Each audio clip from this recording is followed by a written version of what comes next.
안녕하십니까. 오늘은 종강격 외격사주죠. 외격 즉 종격 중에 종강격이라는 사주에 관해서 설명을 드리도록 하겠습니다.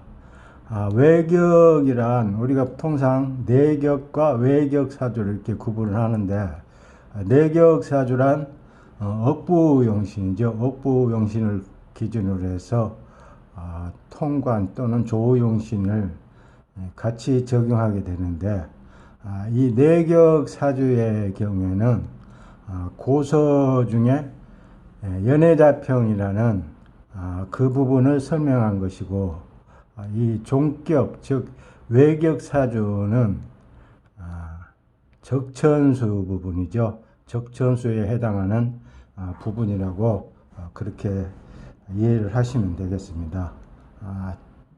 즉 연애자평과 적천수는 분리해서 생각하고, 또한 사주의 적용 방법이 또는 사주의 어떤 풀이 방법이 다른 걸로 그렇게 이해할 수가 있는데, 따지고 보면 연장선상에 있다고 보면 됩니다. 내격으로 사주 풀이가 가능한 경우에는 그 억부용신에 따라서 그렇게 억부 또는 조우 통관용신을 적용해서 사주의 감맥을 하게 되는 것이고, 그 범주를 벗어나게 되면, 즉 사주가 오행 대부분이 편중해서 있게 되는 경우에 왕신에 따라가는 경우죠. 왕신을 따라가는 경우에는 외격 즉 종격의 사주가 되는데, 이 부분이 적천수에서 설명하고 있는 부분이라고 그렇게 이해를 하시면 되겠습니다. 종강격 사주란 사주 오행의 대부분이 일간을 생주하는 인성 즉 정인과 편인이 되겠죠. 편인으로 구성되고, 그 기운이 왕신을 형성하고 있어서 그 기운을 거역할 수 없다고 그렇게 판단될 때 왕신의 기운을 따라가는 것이죠. 이게 종격 즉 외격의 사주를 의미하게 되는데, 이 중에 하나이죠. 종강격이라는 경우가 인성이 사주의 대부분으로 구성되고 그 기운을 따라가게 되는 경우입니다.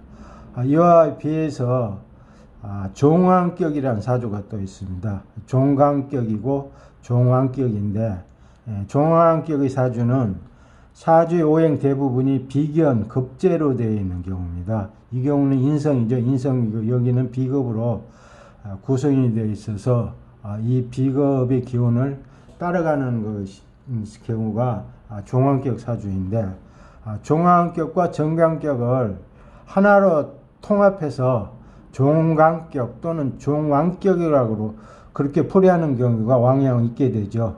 이 경우에는 종강격과 종왕격을 이렇게 구분하는 실익이 있죠. 이 경우는 그 용신에서 차이가 납니다. 용신 또는 기신에서 보게 되면, 종왕격의 경우에는 용신이 전쪽 길신이 비급, 인성, 식상이 됩니다. 비급이 왕성해서 종으로 가는 경우는 종왕격이죠. 그래서 따라서 왕신인 비급하고 비급을 생주하는 인성, 또한 비급을 자연스럽게 설계하는 식상이 이렇게 삼자가 길신이 되고, 이 중에 비급을 설계하는 식상이 가장 길한 작용을 한다고 그렇게 보게 되는 것이죠. 여기서 기신 즉 종왕격의 성격에 장애가 되는 육신은 재성과 관성이 되죠. 재성과 관성이 되고, 종강격의 경우에는 인성이 왕성해서 종으로 가는 경우죠. 이 경우는 왕신인 인성, 또 인성을 생주하는 관성이죠. 관인상생되죠. 관성하고, 또한 인성을 자연스럽게 설계하는 비급, 즉 비급 이렇게 삼자가 기신이 되고, 이 중에는 인성을 설계하는 비급이 가장 길한 작용을 한다고 보게 되는 것이고, 여기서 길세는 재성과 식상이 됩니다. 종왕격의 경우에는 재성과 관성이 되죠. 관성이 기신 즉 흉신이 되는데, 종강격의 경우에는 관성은 길신이 되고 재성과 여기서 길신인 식상이 기신 즉 흉신이 되는 경우죠. 따라서 이렇게 용신 사용에 있어서 차이가 있기 때문에 종왕격과 종강격은 구분이 돼야 되는 것이죠. 당연히 구분이 돼야 되는 것입니다. 이렇게 종강격이 성격되고 나면 그 성격에 따라 통상 특성이 나타나죠. 공통적인 겁니다. 종강격이 성격되는 경우에는 이런 공통점이 있게 되는데 용모가 청소하고 잘생겼단 말이죠. 청소하고 예능, 문학, 학문의 재능이 있고 학자 풍모라고 그렇게 보는 것이죠. 또한 단점으로서는 매사가 용두사미로 끝나고 계획을 하되 실천이 잘 안 되는 경우죠. 또한 고집과 자존심이 강대해서 자기 주장을 고집하고 그로 인해서 타인과 다툼이 빈번하게 발생한다고 그렇게 보는 것이고, 또한 자기의 속내 노출을 꺼린다고 하죠. 이 경우는 다소 내성적인 성격이라고 그렇게 보면 되겠죠. 여기서 예를 보면은 경지인일주의 축월생이죠. 지지를 살펴보게 되면 화로 되어 있죠. 토기로 되어 있죠. 진토, 축토로 되어 있고 연지, 사화가 있는데 이 경우에 사화는 일간 기준에서 보면 화극금 관성인데 이 경우에는 이 관성이 인성을 생조하죠. 따라서 관인상생하고 있는데 이 경우에는 종강경 석격에 관성이 용신이 되죠. 길신이 되고 있기 때문에 여기 있죠. 관성이 용신이 되고 길신이 되고 있기 때문에 종강격 성격에는 장애가 되지 않습니다. 이 경우에는 사축 반합이 또한 성격되고 있죠. 따라서 이 경우에는 이렇게 또 옆에 오행하고 합의되고 있는 경우에는 합의돼서 그 오행이 비급 내지는 인성의 기운이 나오게 되면 종강격 성격에는 아무런 지장을 받지 않게 됩니다. 따라서 이 경우에는 종강격이 성격되죠. 종강격입니다. 여기 시상에 신금이 있죠. 이 경우 비겁이 대부분으로 되어 있는 게 종왕격인데 여기 비겁이 한두 개 있어도 종강격 성격에는 전혀 문제가 되지 않습니다. 여기서 왕신을 따지기 때문에 여기서 왕신은 토기가 되죠. 따라서 당연히 종강격이 성격되는 것이죠. 따라서 이렇게 종강격이 성격되고 나면 여기 왕신인 토죠. 왕신인 토하고 또 토를 생하는 관성화, 또한 이 왕신 토기를 설계하는 금 있죠. 금기 삼자가 이렇게 그게 되죠. 삼자가 이 부분이죠. 여기는 삼자가 기신이 되게 되고 이 중에서 왕신인 토기를 설계하는 비겁이죠. 비겁 금기가 가장 길한 작용을 하게 되는 것입니다. 이렇게 종강격이 성격되고 나면 공통적인 이런 특성을 보이는데 용모 청소하고 예능 문학에 학문의 재능이 있고 학자 풍모이며 매사는 용도사미로 단점으로는 용도사미로 끝내는 일이 많고 고집과 자존심이 강대해서 자기 주장을 고집하다가 다툼이 있게 되고 또한 자신이 속내 노출을 꺼린다는 이런 특성이 있게 되는데 이 외에 이 사주 오행의 어떤 특징 또는 특성에서 나타나는 그런 성질을 보게 되면 경진일주가 괴강입니다. 여기 괴강살이고 요 괴강이 사주에 괴강이 있게 되면 또한 용모가 출중합니다. 출중하고 고집스럽고 또 똑똑하죠. 되게 똑똑합니다. 총명이하고 이 경우에는 진토가 괴강살이면서 천을기인에 해당하고 화개살이기도 하죠. 화개살인데 여기가 또 인성이죠. 편인이 되죠. 일간 기준에서 보면 편인이 되기 때문에 이러한 경우는 대단히 그 총명함이 대단하다고 보면 됩니다. 일반적인 총명하면 그 대단히 총명하고 또한 천일기인이 들어가게 되면 인품도 수려하죠. 인품도 아주 인격자이고 그렇게 보게 됩니다. 또한 이분은 이게 사주 일반적으로 사주에 토기가 많게 되면 믿음 즉 신심이 깊다고 이제 투철하다고 봅니다. 이러한 경우에 믿음이 있어서 이러한 토기가 많은 경우에는 성직자가 되는 경우도 많이 있죠. 따라서 스님 또는 뭐 신부님이라든지 그런 경우에 종사하는 분이 많다고 그렇게 보시면 되겠습니다. 다음 두 번째 예 2번을 보게 되면 여기는 일간이 무토이고 지지를 보면 오화 오화에 오술 합화 인오술 삼합 이렇게 삼합이 성격되고 있죠. 성립되고 있는데 제가 그 합충에 관한 설명을 드리는 시간에서 인오술 삼합이 성립되기 위해서는 이 오화가 사왕지지죠. 중심오행이 월지에 자리하고 인오술 삼합이 연속해서 이렇게 성립하게 되면 붙어서 성립하게 되면 합으로 본다고 그렇게 설명을 드렸습니다. 근데 이 경우는 그 일간의 왕세를 결정하는 그 부분에 그 설명하고는 좀 다른 부분이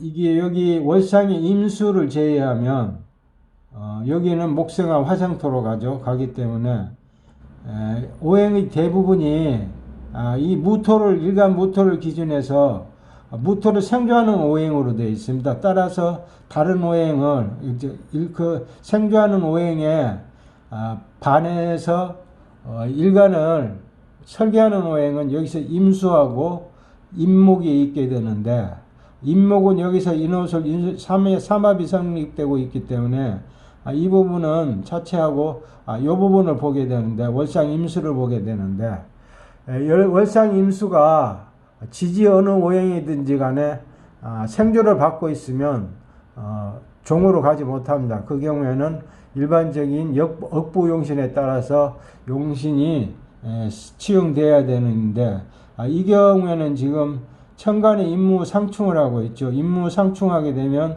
임수가 파괴가 됩니다. 파격이 됩니다. 여기서는 더욱더 그렇죠. 뭐 좌우 상하 전부 토국수로 임수를 파극하고 있는 형국이고 또한 임무상충이 성립되고 있는데 이 경우 지장간에서 보면 이렇게 되어 있습니다. 지장간에 오화에서 병기정이고 무토는 신정무 임목이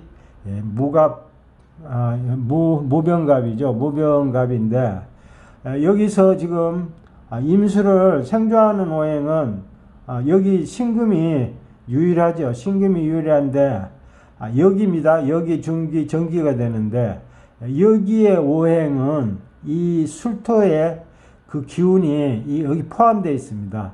아직 완전하게 신금으로 변하지 않았다는 뜻이죠. 따라서 이 경우 여기 오행은 치용하지 않습니다. 여기 있어도 여기 신금이 금생수로 임수를 생조할 힘이 없다고 그렇게 보는 것이죠.